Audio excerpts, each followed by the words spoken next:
మధ్యప్రాచ్యంలో మరోసారి పరిస్థితులు వేడెక్కాయి. హమాస్ కు మద్దతుగా ఇజ్రాయెల్ పై దాడులు చేస్తున్న లెబనాన్ లో ఒక్కసారిగా పేజర్లు పేలిపోవడం కలకలం రేపింది. మంగళవారం మధ్యాహ్న సమయంలో దేశవ్యాప్తంగా పేజర్లు పేలిన ఘటనలో ఓ చిన్నారి సహా 9 మంది మరణించగా 2800 మందికి గాయాలయ్యాయి. ఈ దాడుల వెనుక ఇజ్రాయెల్ కు చెందిన గూఢచార సంస్థలు ఉన్నాయని హిజ్బుల్లా ఆరోపిస్తుంది.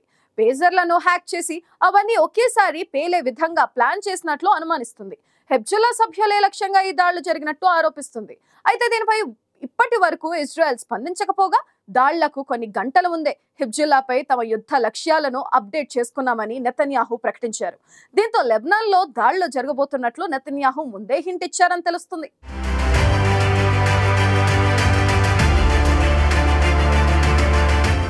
హమాస్ ఇజ్రాయెల్ మధ్య జరుగుతున్న యుద్ధంలో హిజ్బుల్లా చేరడంతో ఉద్రిక్తతలు మరింత పెరిగాయి. లెబనాన్కు చెందిన హిజ్బుల్లా గ్రూప్ హమాస్కు మద్దతుగా ఇజ్రాయెల్పై దాడులు చేస్తూనే ఉంది.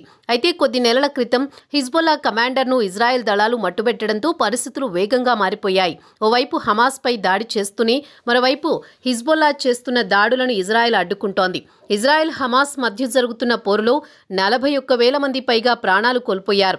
ఈ నేపథ్యంలో కాల్పుల విరమణ చర్చలకు ప్రపంచ దేశాలు కృషి చేస్తున్నాయి. ఈ నేపథ్యంలోనే లెబనాన్లో ఓ అనూహ్య ఘటన చోటు చేసుకోవడం కలకలం రేపింది.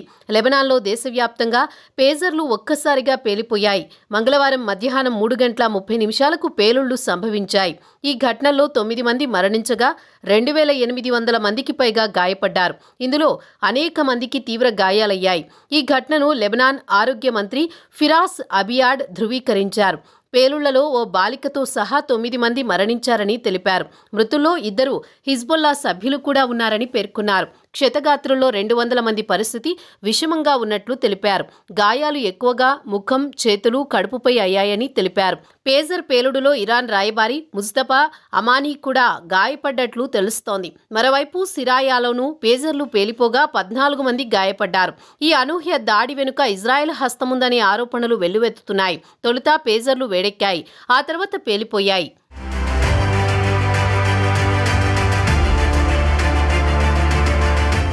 పేజర్లు పేలుళ్లు ఇజ్రాయెల్ పనేనని హిజ్బుల్లా ఆరోపిస్తోంది. పేలిన పేజర్లన్నీ కొత్తవే అని, దీని వెనుక తమ శత్రువుల హస్తముందని అనుమానం వ్యక్తం చేసింది. ఈ పేలుళ్ల తర్వాత లెబనాన్ రాజధాని బీరూట్లోని దక్షిణ ప్రాంతాల్లో ఆసుపత్రుల్లో గందరగోళ వాతావరణం కనిపించింది. ఒక్కసారిగా వేల సంఖ్యలో పేజర్ల పేలుళ్లతో లెబనాన్లోని ఆసుపత్రులను అప్రమత్తం చేశారు. వేల సంఖ్యలో బాధితులు వస్తూ ఉండటంతో సహాయక చర్యలు చేపట్టారు. ఇది అతిపెద్ద భద్రతా వైఫల్యంగా హిజ్బుల్లా అభిప్రాయపడింది. ఇజ్రాయెల్ను శిక్ష తప్పదని హెచ్చరించింది. ఈ క్రిమినల్ చర్యకు ఇజ్రాయెల్ బాధ్యత వహించాల్సి ఉంటుందని స్పష్టం చేసింది. ఐక్యరాజ్య సమితి భద్రతా మండలికి ఫిర్యాదు చేస్తామని లెబనాన్ ప్రకటించింది. అయితే ఈ పేజర్లను టెక్నాలజీ ఉపయోగించి హ్యాక్ చేసి బ్లాస్ట్ చేశారని లెబనాన్ అధికారులు ఆరోపించారు. హిజ్బుల్లా సభ్యులే లక్ష్యంగా ఈ దాడులకు పాల్పడ్డారని, వారి చేతుల్లో ఉన్న పేజర్లే అధికంగా పేలిపోయాయని హిజ్బుల్లా తెలిపింది. అన్ని పేజర్లు దాదాపు ఒకే సమయంలో పేలాయని, ఈ హ్యాకింగ్ వెనుక ఇజ్రాయెల్ హస్తముందని ఆరోపించింది. అయితే పేజర్ల పేలుళ్లపై ఇజ్రాయెల్ ఇంకా స్పందించలేదు. పేలుళ్లలో హిజ్బుల్లా చీఫ్ హసన్ నస్రల్లా కూడా గాయపడ్డారని పలు కథనాలు వెల్లడించగా హిజ్బుల్లా వాటిని ఖండించింది. వైర్లెస్ పరికరాలను వాడొద్దని పౌరులకు విజ్ఞప్తి చేసింది.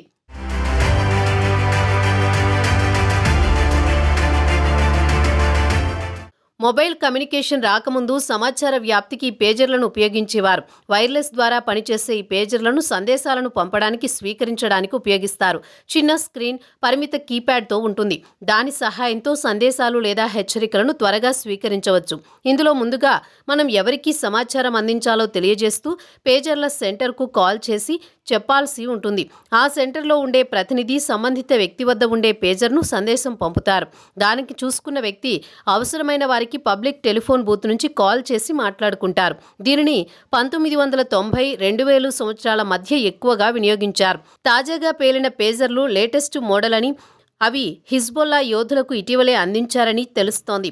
పేజర్ల పేలుళ్లలో హిజ్బుల్లా నాయకులు, సలహాదారులు గాయపడడం, దాదాపుగా అవి అన్నీ ఒకేసారి పేలడంతో ఇది ఇజ్రాయెల్ చేసిన పనేనని హిజ్బుల్లా అనుమానం వ్యక్తం చేస్తోంది. రహస్య ఆపరేషన్లలో దిట్ట అయిన ఇజ్రాయెల్ గూఢచర్య సంస్థలే ఈ పని చేసి ఉంటాయని భావిస్తున్నారు. ప్రస్తుతం లెబనాన్లో హిజ్బుల్లా సొంత కమ్యూనికేషన్ నెట్వర్క్ను నిర్వహిస్తోంది. అయితే ఇందులోకి చొరబడ్డ ఇజ్రాయెల్ గూఢచార సంస్థలు వీటిని తమ ఆధీనంలోకి తీసుకుని పేలుళ్లు జరిపి ఉంటారని భావిస్తున్నారు. పేలుళ్లకు గల కారణాలను తెలుసుకునేందుకు లెబనాన్లోని అధికారులకు దర్యాప్తు చేపట్టారు.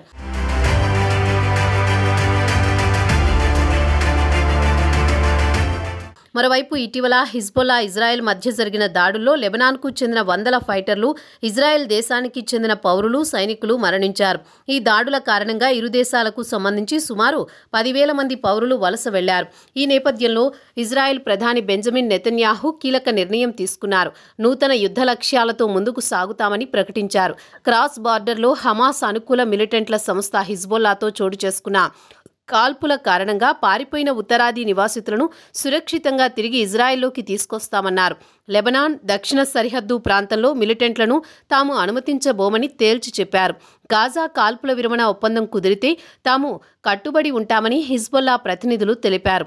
ఇక ఇజ్రాయెల్ ఉత్తర నివాసితులకు సురక్షితంగా వారి ఇళ్లకు తిరిగి తీసుకురావడానికి మిగిలి ఉన్న ఏకైక మార్గం సైనిక చర్య మాత్రమేనని ఇజ్రాయెల్ రక్షణ మంత్రి గాలంట్ అన్నారు. ఇలా ప్రధాని, రక్షణ మంత్రి ప్రకటనలు వెలువడిన కొన్ని గంటలకే లెబనాన్ వ్యాప్తంగా పేజర్లు పేలడం ఇప్పుడు చర్చనీయాంశంగా మారింది. ఈ దాడులపై ఇజ్రాయెల్ ఆర్మీ స్పందించనప్పటికీ నెతన్యాహు మాత్రం దాడులపై ముందే హింట్ ఇచ్చినట్లయిందని యుద్ధరంగ నిపుణులు చెబుతున్నారు.